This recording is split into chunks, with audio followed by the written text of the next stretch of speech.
साथियों नमस्कार। आज की इस कड़ी में हम लोग बात करने वाले हैं बीएसओ भर्ती के ऊपर। आपको जानकारी में है ही, कल जो है इस संबंध में आयोग की तरफ से नोटिस जारी कर दिया गया है। 682 पदों पर नियुक्ति होने जा रही है। आज की इस कड़ी में हम बात करेंगे कि आवेदन करने से पहले आपके पास कौन-कौन से प्रमाण पत्र होने चाहिए, इस संदर्भ में बात करेंगे। और बीएसएससी, बीएसओ जॉब प्रोफाइल के ऊपर बात करेंगे। यानी इसका जॉब प्रोफाइल क्या है, आपको कितनी सैलरी मिलेगी, इसके ऊपर भी बात करेंगे।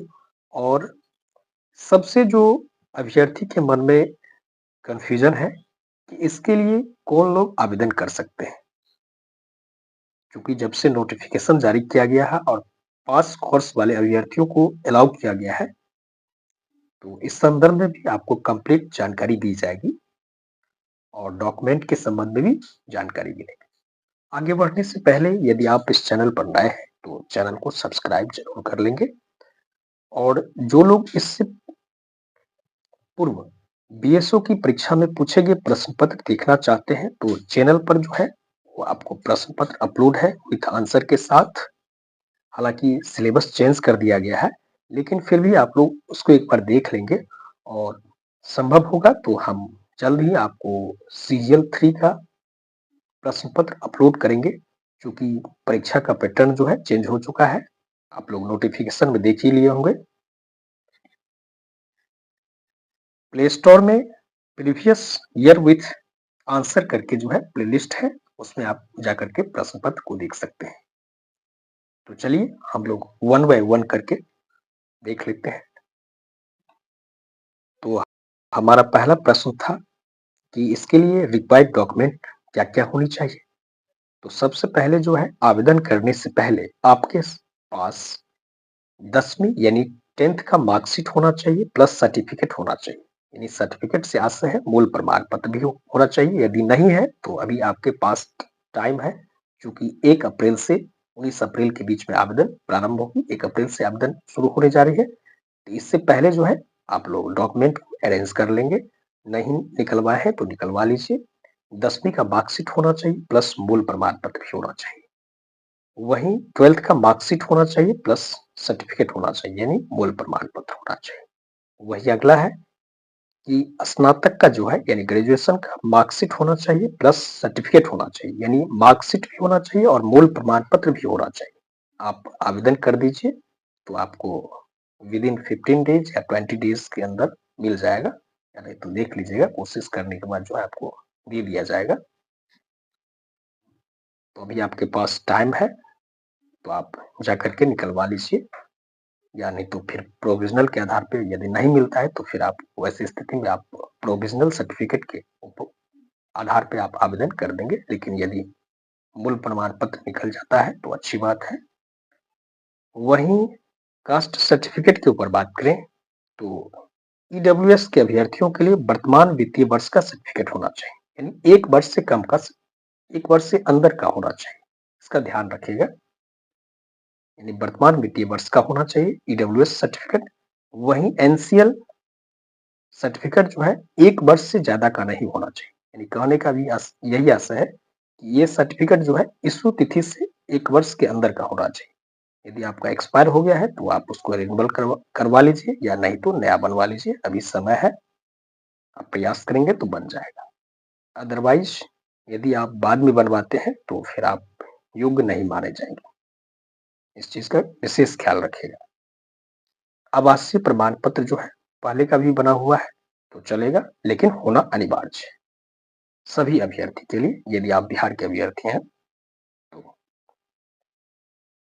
वहीं SC ST के अभ्यर्थी के लिए कास्ट सर्टिफिकेट होना चाहिए, क्योंकि कास्ट सर्टिफिकेट जो है एक बार बनता है, तो पूर्व का भी बना हुआ होगा, तो आपको वर्तमान में बनवाने की कोई जरूरत नहीं है। यदि आपके पास नहीं है तो बनवा लीजिए। अब हम लोग बात करेंगे जॉब प्रोफाइल के ऊपर, इसका वर्क क्या होता है।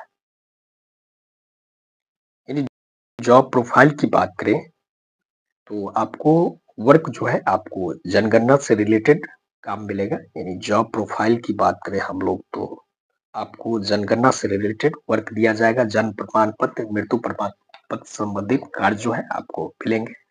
वहीं डिटेल में बात करें तो बता देते हैं, इसमें जो है आपको स्टेट बजट का एनालिसिस करने के लिए मिलेगा। वहीं एग्रीकल्चर एंड एलाइड्स एस्थेटिक्स और इकोनॉमिक्स एंड मिसलेनियस वर्क मिलेंगे डेटा तैयार करने के लिए। और सिविल रजिस्ट्रेशन सिस्टम का वर्क मिलेगा आपको। सर्वे एंड सेंसस के कार्य जो है आपको करने होंगे। यही आपका वर्क नेचर रहने वाला है। आदि विभिन्न प्रकार के भी कार्य मिलेगी। बहुत अच्छी जॉब है और लेवल 7 का जॉब है, तो आप निसंदेह यदि इसके लिए योग्य है तो आप लोग आवेदन करेंगे। बहुत अच्छी बहाली है, बहुत लंबे अरसों के बाद जो है यह बहाली आई है, तो आप लोग तैयारी को जो है पूरी तन्मयता के साथ करेंगे। वहीं हम बात करें कि आपको सैलरी कितनी मिलेगी, तो सैलरी जो है आपको हर हाल में 1 मिनट, सैलरी जो है आपको 70,000 प्लस मिलेगा हर हाल में।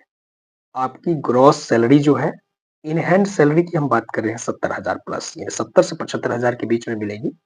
क्योंकि अभी सीजीएल वालों, सीजीएल 3 से जो लोग सेलेक्ट हुए हैं उनको 75-76,000 के अप्रोक्स में जो है राशि भेजी जा रही है।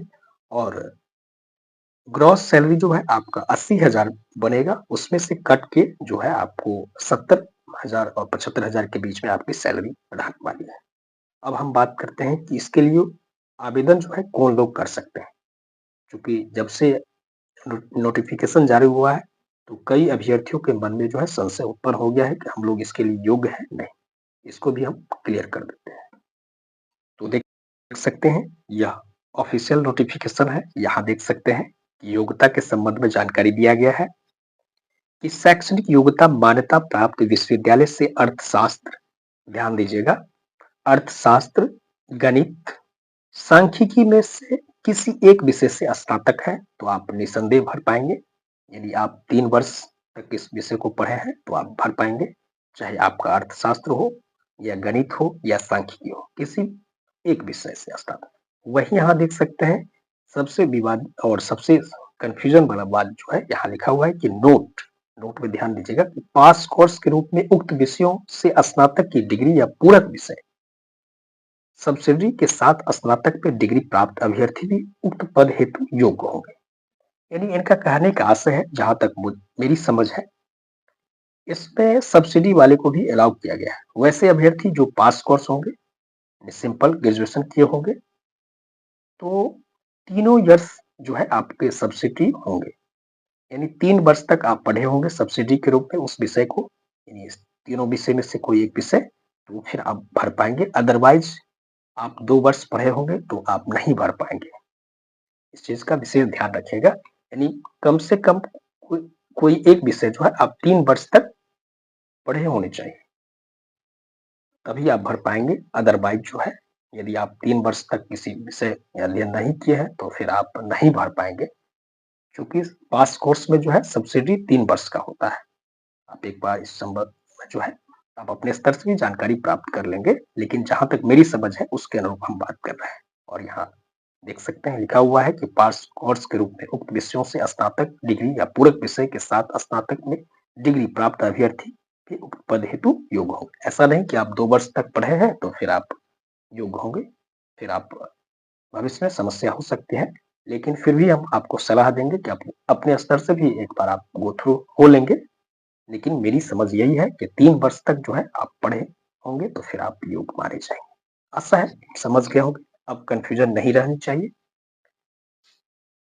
तो हमने सारे प्रश्न को 1 बाय 1 करके डिस्कस कर लिया कि आपका जॉब प्रोफाइल क्या रहने वाला है। बजट एनालिसिस, जन्म प्रमाण पत्र, सेंसस, एग्रीकल्चर, एलाइड्स, एस्थेटिक्स और इकोनॉमिक्स, मिसलेनियस के वर्क मिलेंगे, सिविल रजिस्ट्रेशन आदि कार्य जो है आपको मिलेंगे।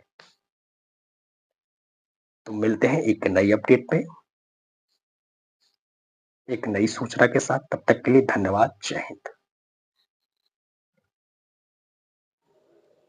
एक चीज कंक्लूड करना रह गया था कि आखिरकार बीएसओ का सिलेबस क्या होगा, तो हम लोग सिलेबस के ऊपर भी बात कर ही लेते हैं।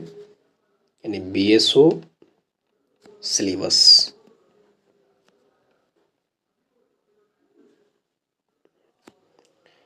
तो आपकी जानकारी के लिए बता दें कि रीजनिंग के जो है आपको 50 प्रश्न पूछे जाए, 50 क्वेश्चन पूछे जाएंगे। ईच क्वेश्चन जो है आपको, यानी प्रत्येक क्वेश्चन 4 नंबर का होगा।